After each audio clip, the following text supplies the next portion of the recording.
Yadda za ka haɗa bidiyon ka da na wani a Facebook kenan. Kamar idan ka ga bidiyon wani ko kuma wani bidiyon kana da shi kana so kai downloading ka haɗa shi kai magana akai, bayan ya gama magana kai ma ka zo kai magana akai. Kuma bidiyon tabbas yana matukar zuwa viral, wanda ba su da followers a nan Facebook ya kamata ku zo ku dinga irin wannan abubuwan, ku dinga kawo abin al'ajabi, za ku ga yadda zai dinga tafiya. Ku biyo ni ku ga yadda zan nuna muku, amma ku tabbatar da cewa kuna da application din CapCut. Bari na sa muku bidiyon nan ku gani, kada ku manta ni ne na ku Big Police, ku yi following din account din nan sannan ku yi liking din bidiyon nan, domin zan dinga kawo muku bidiyoyi ta yadda za ku dinga editing, ku dinga samun viewers da followers a nan Facebook, ba ma iya nan kaɗan ba, har TikTok har YouTube. Bari na sa muku bidiyon ku gani yanzu. Da fari nan ga bidiyon mu, za ka zo ka samu application ɗinka CapCut, na san kusan kowa yana da shi, in baka da shi ga sunan shi nan ka je ka yi downloading, ruwanka ne ba ruwan Big Police ba. Bari mu jira ya bude kamar haka, za ka zo ka danna inda aka sa new project, gashi na danna new project misali, bari mu jira ya bude mu gani.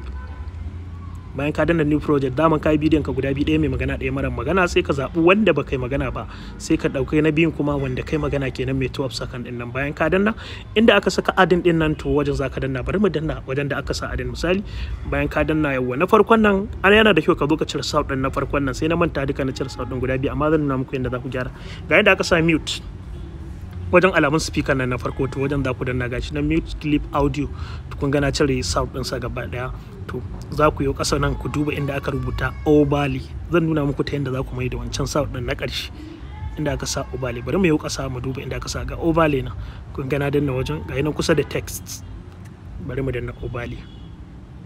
Bayan ka danna overlay za su baka dama kai adin din bidiyo. Bari mu dauki mai 21 second din nan mai wannan keken, sai ka danna kan bidiyon da kake so ka dauka, wanda kake so ka yi magana akai, sai ka danna adin. Daman ka riga da kai maganganun ka, kun ga bidiyon ya riga da ya hau, sai ka taba kan bidiyon sai ka rage shi misali, saboda editing din ne bai fito sosai ba, gashi na rage shi, sai ka janyo shi ka saita shi inda kake so ka saka, duk da dan yatsan ka za ka yi, za hannun ka zai yawa shikenan. Yanzu za ku ji in ne play din bidiyon nan, za ka rage shi ka daidaita shi da daidai inda ba magana misali, gashi daman nan gaba ɗaya ba magana, to za a ji iya magana bidiyon nan. Bari in gwada play ku ji.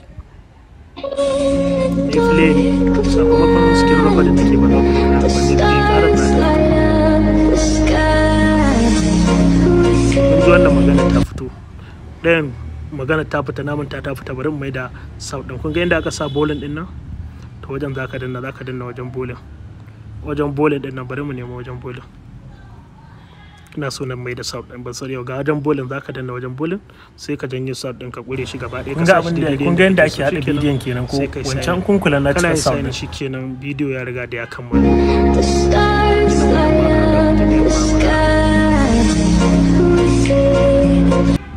Sunan kuma kun ji bayanai, kun ga yadda ake hada bidiyon kenan ko wancan kun kula na cire sound bayanai na ne, wannan kuma ban cire sound ba. Misali a ce ga bidiyon nan shine nake magana, ka doya shi ka dora, in yana fatan dora ko TikTok. In kun ji daɗin bidiyon nan ku yi following din page ina domin samun irin wannan bidiyoyin. Assalamu.